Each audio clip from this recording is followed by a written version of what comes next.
You're listening to the Sonic Coast, and it is an absolute honor of mine today to have Devon Gilfillian on the phone with me.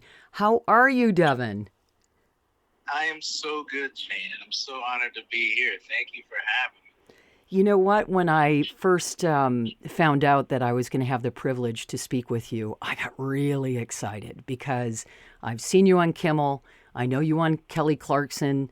I absolutely love what you're putting out on the planet right now. You are so talented, and I'm a big fan, Devon, so I'm going to try not to fan out too much here. Um, you grew up outside of Philadelphia in a small area called Morton. Did little Devon want to be a rock and roll star? I did. I really did. I wanted to make. I wanted to be Pharrell when I was when I was in sixth grade. I wanted to make beats. I wanted to make. I wanted to be a producer, and it wasn't. And then I was 14, and I picked the guitar up, and that was when I fell in love with Jimi Hendrix and Led Zeppelin and even Leonard Skinner and AC/DC, like classic rock, anything with ripping guitar solos. I wanted that, and then Pearl Jam, then Red Hot Chili Peppers, then Stax and Motown and everything. It all like I couldn't get enough, but yeah, it started young. It started young. I love that. That's good because I was going to ask you about your first guitar. You're playing at the Ann Arbor Folk Festival at the Hill Auditorium on the 26th of this month. It's the largest fundraising effort for the ARC. We're really happy that you've come to the state of Michigan. What can we expect from that gig coming up? I want to make people dance and shake their buns, and I also I want to make them leave, feeling love and feeling like they can have difficult conversations with the people they love and maybe they haven't talked to in a while, and I think that's my goal for this year, this album, and yeah, and also I want to make people forget about the bad times too, Yeah, that's necessary. it really is. The title track, Love You Anyway, it was just released last year. And I told you when we were off mic that I can listen to that song over and over. And the lyrics just kill me. Like the one, sometimes we don't know we're burning bridges until they're on fire. Yeah, Man. yeah. And one other thing before we take a quick break and play that song, talk to me about Sammy Ray because I'm listening to that song and I'm like, oh my God, the power in this woman's voice. I had to know right away. I'm like Googling who's doing backup for, Love You Anyway. Yo, I am so grateful that I met Sammy Ray at Bonnaroo this past year, and we were doing the Corey Wong did a jam, and she got up and she just slayed it. I mean, she blew me away, and I was like, "Who is this?" And started following her and became a fan. And I asked her if she would be down to release a version of "Love You Anyway" with her on it, and she was like, "Absolutely!" And I couldn't believe that she did. And so I mean, her voice is just out of this world. It's like a new jazz, soulful, jazzy, and cool in a really really cool way. So I'm grateful she hopped on the tune. I I love am. it. Well, we're going to play the title track from Love You Anyway. This is Devon Gilfillian on the Sonic Coast with Jane Asher. Ann Arbor Folk Festival coming up on the 26th and 27th. Devon's going to play on the 26th. Get your tickets right now. It's a cool fundraiser for the ARC. Here is Love You Anyway, Devon Gilfillian on the Sonic Coast. Alrighty, we're back. And now I want to talk to Devon. Devon Gilfillian's on the line with me. We just played his beautiful song, Love You Anyway, and we're going to play another cool tune from an older record that he had, his first LP that he put out. Devon, talk to me about this Marvin Gaye cover. I mean, What's Going On was released in 2020. And then I dig deeper and I find out 100% of the profits go to Tennessee's Equity Alliance Fund. And I'm like, okay, this guy is even cooler than I thought he was at the beginning.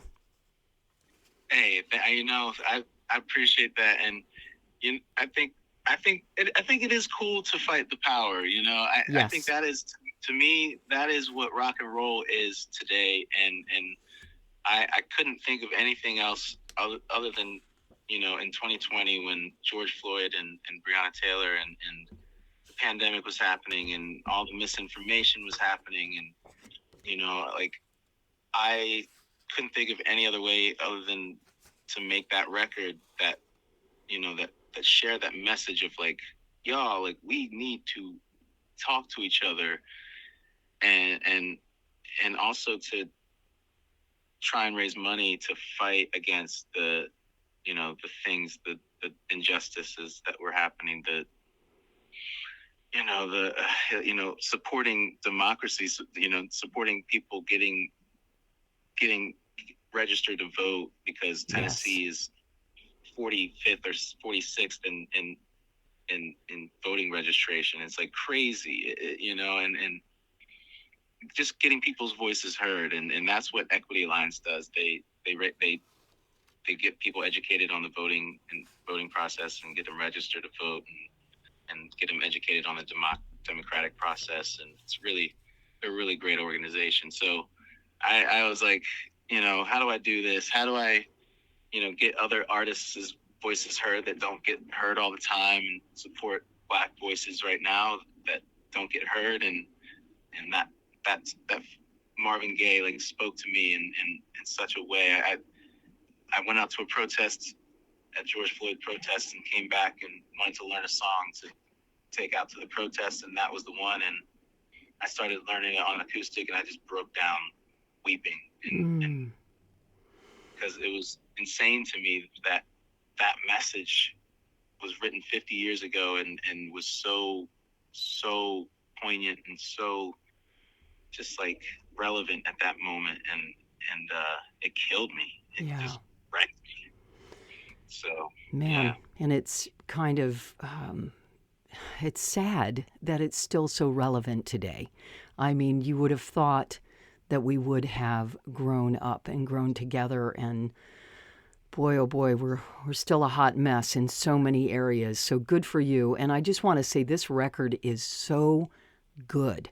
Like, I can only imagine as a young artist trying to cover the brilliance of Marvin Gaye, but may I say you handled it beautifully. Thank Everything you. on it, your version of Mercy Mercy is just like, oh, come on. It's so good. So just, I want people to know, if they go and they download that or they purchase the vinyl or whatever, that the profits will go to Tennessee's Equity Alliance Fund. So big props to you for doing that. All right, so you had quite a year. I mean, I got to see you on Jimmy Kimmel, which was incredible. And I'm yelling at my husband. I'm like, Tom, this is that song that I love. And we watched you, and it was so good. It was really, really great Oh, performance. Because you're live. You can't edit that once you get on stage. no, that's 100%. And I mean, that's how it's real. It's Right. like, of course you got Nilly Vanilli or whatever. Hopefully that never happens. And people they do that, but to me, I feel like it's important to see that it's coming out of my mouth. Absolutely. Absolutely. All right. So, how did it come about that you got a song called All I Really Want to Do, which is another cool track? How did you get it involved with the movie Anyone But You? How did that come about? I'm very, very lucky that I have a team, and I got to give a shout out to my team at Fantasy, to Karen, because she worked hard, and linked up with a supervisor friend, and put my name in the bucket, and they chose All I Really Want to Do. And actually, funny enough, I went and saw it last night, and the movie Anyone But You, and it was really it was pretty funny. I was like, this is actually a pretty good rom-com for. It's been a minute since I've gone to see a rom-com, and it was legit. It was good, and the moment that they played the song, um, they played it for like 2 minutes, and it was like this beautiful moment where they're reenacting Titanic, and I won't give anything else away, but yeah, it was really cool. What a Really cool. rush. I mean, congratulations. That's a big milestone to have a song selected for a movie. So I was very happy for you when I saw that.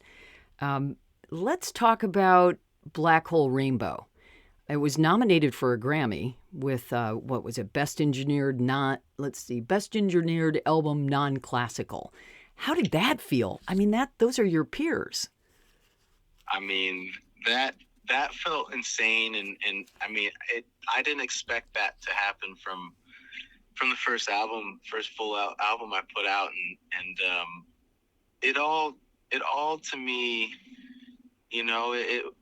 that whole experience of making that album was such a dream come true. Getting to do it with Sean Everett, who just was so fun to make music with, and put all and just really inspiring to watch work, um and then then it getting nominated, and it it it, it just pushes me. It kind of pushes me to be like, all right, like how do I how do I get the next nomination, and not in like a it because I think the Grammys does have a lot of integrity, and of course every award show has its BS, but award thing, but I feel like the Recording Academy truly does take a lot of time to make sure there's integrity going into the process, so it's an honor. Yeah, It it, is. it is. It is an honor to be nominated because you are right up there with all of your peers. So I'm just going to go on record now and say that you will be getting a Grammy in the future. There's no doubt in my mind as I'm sitting here speaking to you today. Let's go, Jane. Let's manifest it. Let's go. Yeah, I love that manifestation. Okay, let's play The Good Life. This is from Black Hole Rainbow. Beautiful, cool song. And then when we come back, I just want to talk to Devon briefly about the Ann Arbor Folk Festival and have him encourage you to come out to hear him live. You're listening to the Sonic Coast. Alrighty, I'm back with my friend Devon Gilfillian. You like how I slipped that in there? I love it. I love it. You're a pro, Jane. You're a Hey, listen, pro. you're good. I've been at it for a while, Devin. If I told you how old I am, my goodness. Ann Arbor Folk Festival. It is a big fundraising effort for the ARC. It's at the Hill Auditorium in Ann Arbor, 26, 27. Devin's going to play on the 26th. What do you want to say to people that are at home, that love live music, but just are on the fence about getting out of the house and coming out to hear good music? Oh man, I want to tell them that listen, there's not going to be many opportunities to get out and have this great of a night of music in the cold in the winter. Like y'all, let's go. Let's warm those feetsies up. Get those dancing socks on, and let's shake it. Let's have a good time. It's we've recovered from New Year's already. We're not hungover anymore, so there's no real excuses. And if you've been doing Whole 30, it's okay. Like you can stop for you can give yourself a 4 day break. I don't know. Absolutely. Just come on out. Just come Yeah, on out and no, I feel love it. it. It's going to be a good live performance. Ann Arbor Folk Festival, Devon Gilfillian is going to be on the 26th. Tickets are still available. Devon, I can't thank you enough for taking time. I know you were swinging by to pick up your sister and brother from the airport, and you just said, hey, no worries, I'm all yours. I'll be there, and I do appreciate it because, life goes on. You can't just stop and do interviews all day long. Hey, you know what? But hey, I'm glad. I'm honored to be on the show, and that you took your time, and the least I can do is reciprocate, and I can juggle. I can do it all. Yes, you can. Devon Gilfillian on the Sonic Coast. Boy, oh boy, what a great career you've had so far, and it's relatively new. I just see great things for you in the future. So keep on keeping on, and thank you for all the work you're doing on the planet as well. You know, you're putting really, really solid information out there to educate, to help us move our consciousness forward, and I do appreciate that. Thank you, Jane. I try my hardest, and all we can do is just to continue to learn and stay open to that, right? And Absolutely. learning from our mistakes and trying to get a little bit better. There you go. Well said. Thank you to Devon Gilfillian, my guest today on the Sonic Coast. We're going to be playing a whole lot more of this young man's music, so definitely stick around. Michigan music first.